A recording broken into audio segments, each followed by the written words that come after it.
ಬುರುಡೆ gang ಬಗ್ಗೆ ದಿನಕ್ಕೊಂದು ಹೊಸ ಮಾಹಿತಿ ಬಹಿರಂಗವಾಗ್ತಾ ಇದೆ. ಸದ್ಯ ಜಯಂತ್ ಟಿ ಸ್ವತಃ ಸುಪ್ರೀಂ ಕೋರ್ಟ್ಗೆ ಭೇಟಿ ನೀಡಿದ ಫೋಟೋವನ್ನು ರಿಲೀಸ್ ಮಾಡಿದ್ದಾರೆ.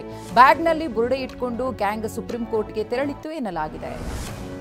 ಗಿರೀಶ್ ಮಟ್ಟಣ್ಣನವರ್, ಜಯಂತ್ ಟಿ, ಸುಜಾತಾ ಭಟ್ ಮತ್ತು ಚಿನ್ನಯ್ಯ ಜೊತೆಯಾಗಿ ದೆಹಲಿಗೆ ಭೇಟಿ ನೀಡಿದ್ರು ಅನ್ನೋದು ಗೊತ್ತಾಗಿದೆ.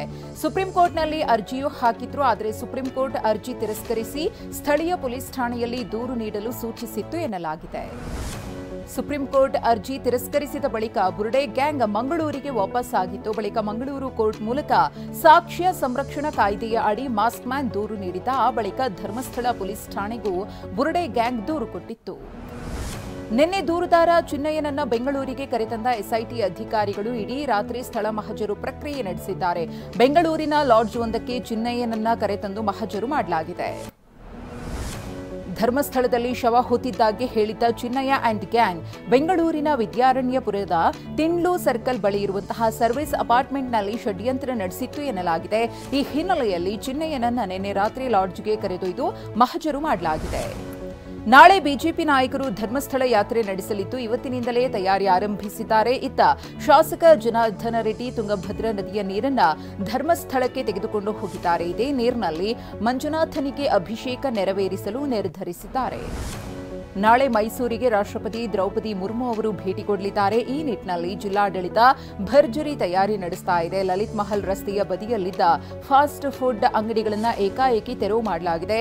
ಅಧಿಕಾರಿಗಳ ವಿರುದ್ಧ ರಸ್ತೆ ಬದಿ ವ್ಯಾಪಾರಿಗಳು ಆಕ್ರೋಶ ಹೊರಹಾಕಿದ್ದಾರೆ. ರಾಷ್ಟ್ರಪತಿ ದ್ರೌಪದಿ ಮುರ್ಮು ಅವರ ಸ್ವಾಗತಕ್ಕೆ ಮೈಸೂರು ಸಜ್ಜಾಗ್ತಾ ಇದೆ. ಈ ನಡುವೆ ಮೈಸೂರಿನ ಅಗ್ರಹಾರದ ಕೃಷ್ಣರಾಜ ಠಾಣೆ ಎದುರು ಡ್ರೈನೇಜ್ ನೀರು ನಿಂತಿದ್ದು ಠಾಣೆಗೆ ಹೋಗಲು ಸಾಧ್ಯವಾಗದಂತೆ ಗಬ್ಬು ನೀರು ಹರಿತಾ ಇದೆ. ಪೊಲೀಸರು ದೂರು ನೀಡಿದ್ರೂ ನಗರ ಪಾಲಿಕೆ ಸಮಸ್ಯೆ ಬಗೆಹರಿಸಿಲ್ಲ ಎನ್ನಲಾಗ್ತಿದೆ. ರಾಯಚೂರು ಜಿಲ್ಲೆಯ ಸಿಂಧನೂರು ತಾಲೂಕಿನ ಹೂಡಾ ಗ್ರಾಮದಲ್ಲಿ ಭಾರೀ ಮಳೆಗೆ ದಾಳಿಂಬೆ ಗಿಡಗಳಿಂದ ಹಣ್ಣುಗಳು ನೆಲಕಚ್ಚುತ್ತಾ ಇವೆ. ಗಿಡದಿಂದ ಬಿದ್ದ ರಾಶಿ ದಾಳಿಂಬೆ ಕಂಡು ರೈತರಾದ ಬಸವರಾಜು, ಶರಣಬಸವ ಕಣ್ಣೀರು ಹಾಕಿದ್ದಾರೆ. ಪರಿಹಾರ ನೀಡುವಂತೆ ಮನವಿ ಮಾಡಿಕೊಂಡಿದ್ದಾರೆ. ಚಾಮರಾಜನಗರದ ಬಸವೇಶ್ವರ ಜ್ಯುವೆಲ್ಲರಿ ಶಾಪ್ನಲ್ಲಿ ಕಿಲಾಡಿ ಲೇಡಿ ಕೈಚಳಕ ತೋರಿದ್ದಾಳೆ. ಚಿನ್ನದ ಸರ ಖರೀದಿಸುವ ನೆಪದಲ್ಲಿ ಬಂದ ಚಾಲಾಕಿ ಮಾಲೀಕರ ಗಮನವನ್ನ ಬೇರೆಡೆ ಸೆಳೆದು 9 ಗ್ರಾಂ ಚಿನ್ನ ಸರ ಕದ್ದು ಎಸ್ಕೇಪ್ ಆಗಿದ್ದಾಳೆ. ಕಳ್ಳಿಯ ಕೈಚಳಕ ಸಿಸಿ ಕ್ಯಾಮೆರಾದಲ್ಲಿ ಸೆರೆಯಾಗಿದೆ. ಚೀನಾದ ತಿಯಾನ್ಜಿನ್ನಲ್ಲಿ ಎಸ್ಸಿಒ ಸಭೆಯಲ್ಲಿ ಪ್ರಧಾನಿ ಮೋದಿ ಭಾಗಿಯಾಗಿದ್ದಾರೆ. ಚೀನಾ ಅಧ್ಯಕ್ಷ ಶಿ ಜಿನ್ಪಿಂಗ್ ಪ್ರಧಾನಿ ಮೋದಿ ಸಮಾಲೋಚನೆ ನಡೆಸಿದ್ದಾರೆ. ಈ ಸಭೆಯಲ್ಲಿ ಉಭಯ ದೇಶಗಳ ಹಲವು ಮಹತ್ವದ ಒಪ್ಪಂದಗಳಿಗೆ ಜಿನ್ಪಿಂಗ್ ಮತ್ತು ಮೋದಿ ಸಹಿ ಹಾಕಿದ್ದಾರೆ.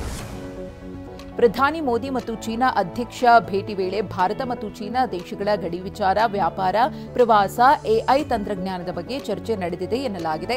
ಜೊತೆಗೆ ಭಾರತ ಚೀನಾ ಬಾಂಧವ್ಯ ವೃದ್ಧಿ, ಅಮೆರಿಕದ ಸುಂಕ ಸಮರದ ವಿಚಾರ ಮತ್ತು ಗಡಿ ವಿಚಾರದಲ್ಲಿ ಶಾಂತಿ ಕಾಪಾಡುವ ಬಗ್ಗೆ ದ್ವಿಪಕ್ಷೀಯ ಮಾತುಕತೆ ನಡೆದಿದೆ.